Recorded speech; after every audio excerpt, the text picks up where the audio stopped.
This YouTuber gives us his one candle and Fibonacci set and forget gold setup strategy, but can it pass a prop firm challenge? Let's find out. My name is Eddy Pips and I'm on a mission to test mechanical trading strategies to see if they truly stand up to the prop firm challenge. 3 months, 2 phases, 15% profit target. Let's find out what's profitable and what's painful. Let's get into it. As always, I'll drop a link to the original video in the description. First, let's head over to TradingView where we will pull the gold chart up. There's pretty much only 4 steps to this trading strategy, which makes it stupid simple to use, but it doesn't matter how simple it is to use if it doesn't work. Here is our outline, and we're going to go through it very quickly. Number 1, we're going to measure the previous daily range using Fib from high to low. I'll let you know the time. Number 2, we're going to set a buy stop limit. And number 3, we are going to set a sell stop limit. And number 4, we are not going to trade between 12 p.m. and 6 p.m., meaning we are going to cancel our buy and sell stop limits after 12 p.m. Here you can see the pair is gold. Time frame is going to be the daily time frame. We are going to avoid trading between 12 p.m. and 6 p.m. and we are only going to be using the Fibonacci.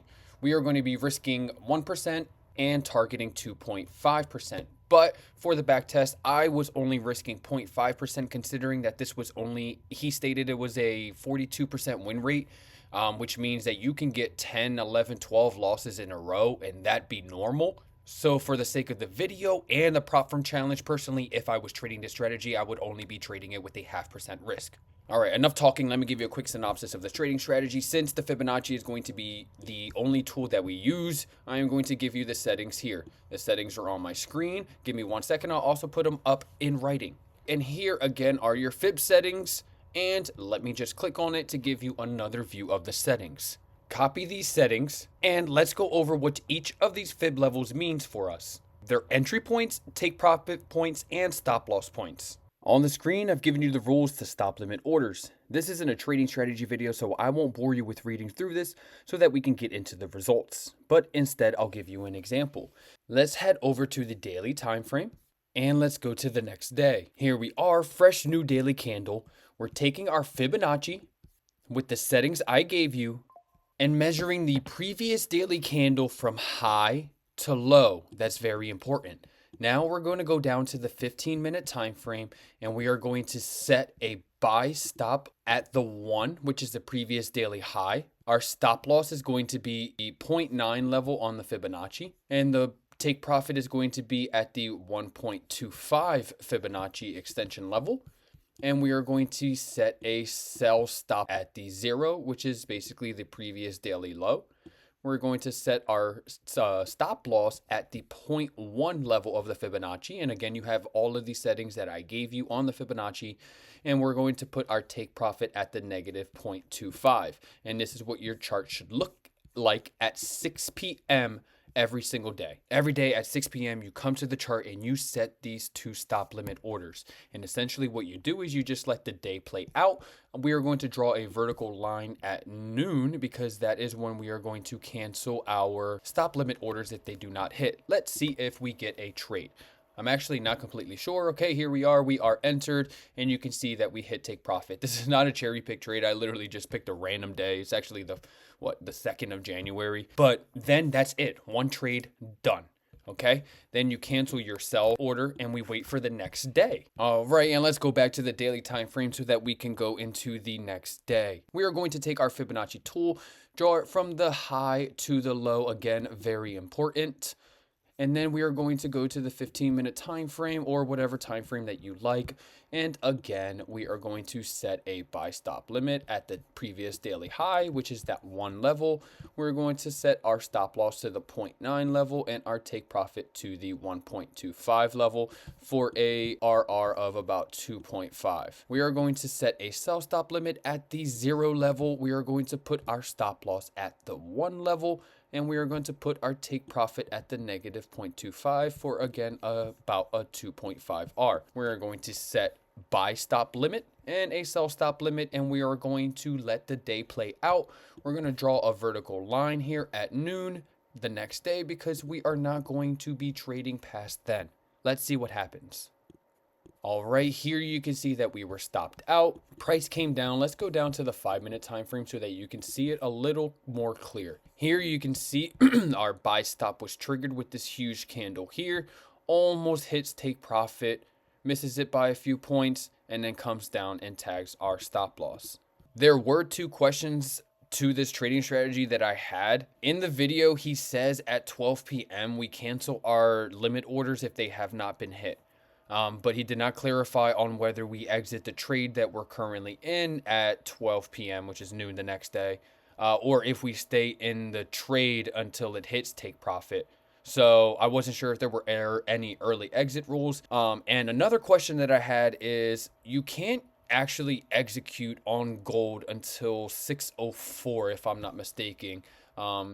Let's go down onto the 1-minute time frame and we can actually see exactly when the next candle opens here.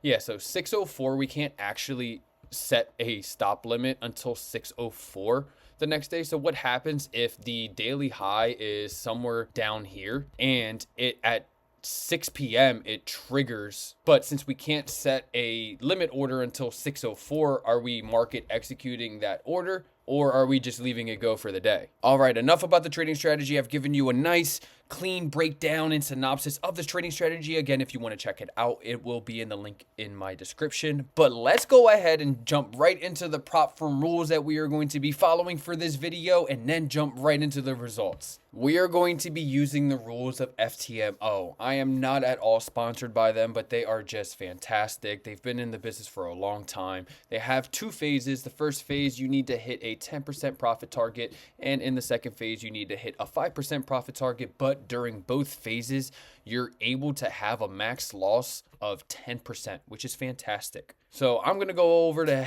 FXReplay and finish this back test, and you are going to be seeing the results pretty soon. And as you can see, guys, we have passed. We have met the challenge objectives. Let's go over the analytics a little bit. We're going to be here on my Edge Finder website to take a look, and then we'll go over to FXReplay to take a look at the RR Simulator. First, of course, net profit was $1,550. We needed $1,500 to pass. 10% for the first phase, 5% for the second phase. Our win rate was at 48%, which is above his true win rate, which he says he's backtested it over a couple of years, and the win rate was about 42%. The profit factor was a 2.29, which is absolutely amazing. A profit factor above 1 is good, 1.5 is decent, and then above 2 is fantastic. Anything above 2 is unreal. Max drawdown was only $275, which was great, just under 3%. Total trades was 46. We had 22 winners, 24 losers. The RR, of course, was 2.5. All right, let's go down one by one. You can see our equity curve here was just a steady incline, nice, no huge dips here, which is what I really like to see in a trading strategy. Let's take a look at the winners and losers. You can see max wins in a row was 5. Max consecutive losses in a row was also 5. Our performance calendar, we started in November. This was 3 months of backtesting data that you got because each prop firm challenge that I take and simulate with this, I'm only doing 3 months. In my honest opinion, any longer than 3 months needed to pass a prop firm challenge with the trading strategy, just throw the strategy away. But you can see here, November was pretty decent. December was pretty decent. January wasn't the best, but let's look at the daily performance breakdown. Monday was our worst day with a 25% win rate out of 8 trades here with a P&L of minus $50. So maybe if you take Monday away, it would make the strategy just a little bit better. The session performance breakdown, this indicates in which session a trade was triggered. So here you can see London only made $25 and the win rate was at 33% with 3 trades. So if we would have removed Monday and London, maybe it would have been a little nicer. Let's see, if we just do Tuesday, Wednesday, Thursday, Friday, New York and Asia session, the win rate would have been 52%. We would have had 29 trades, which would have given us about, 17 less trades, which I'm okay with. I had no session notes for it. This is the trade log here, guys. I'm gonna go ahead and I'm going to export the trade log for you guys, and I'll leave a link to it in the description of this video. Now, let's head over to FXReplay. All right, and here again, you can see this equity curve, nice upward trajectory. 47%, just under a 48% win rate here, PNL over 15%, of course. But what we really came here for, guys, is the RR Simulator. We click on this Run Scenarios button, and it gives us what would have been the best win rate with the best profit factor and the best drawdown. So, for example, here you can see if we targeted a 1 RR, we would have had a 72% win rate with a $2,000 profit, which is actually pretty damn good, with a profit factor of 2.54, which is absolutely amazing. The highest profit factor was a 2.84, which would have been targeting a 2 RR, which would have given a 59% win rate.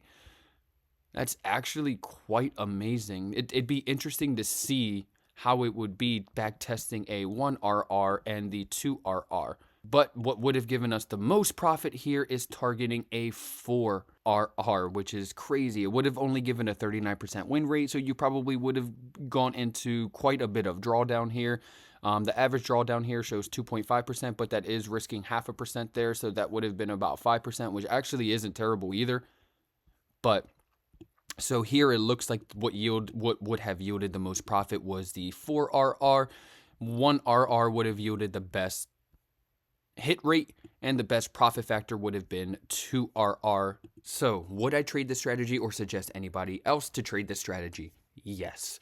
Personally, yes, we only had 46 trades, but the fact that this was over the last 3 months, which for me, in my opinion, the last 3 months have been kind of very lopsided in the markets. So to get a 48% win rate and having 46 total trades here with a great profit factor, being able to pass a challenge in 3 months, to me, honestly, this is worth trying. I really want to see how it would do with a 100 trade backtest. So if you want to see a 100 trade backtest of this trading strategy, let me know in the comments and I might just drop it. So earlier I did share one of my concerns with if the previous daily high is broken before 6 p.m., do we market execute? And this is what I'm talking about here, right? Okay, you can see this vertical line here. It is 1659, so just before that 1800 open. And you can see here, this is the previous daily high right here. And as you can see here, before we're even able to set a buy stop, price already shoots up and it hits take profit. But you can see here, it didn't really give us any time to enter there. So that was one of my concerns. So how do we handle the situation here? Anytime a trade was given like this, I actually did not take it, so that these are not included in the results, but this is one of the concerns that I had for this trading strategy. And that's basically it, guys. I would highly suggest you checking this video out. Take a look at the original video in the description and let me know if there's anything else that I can do better to provide you with the resources and tools that you need in order to succeed, because that's what I'm here for, guys. Take care. Hopefully you watch the next one.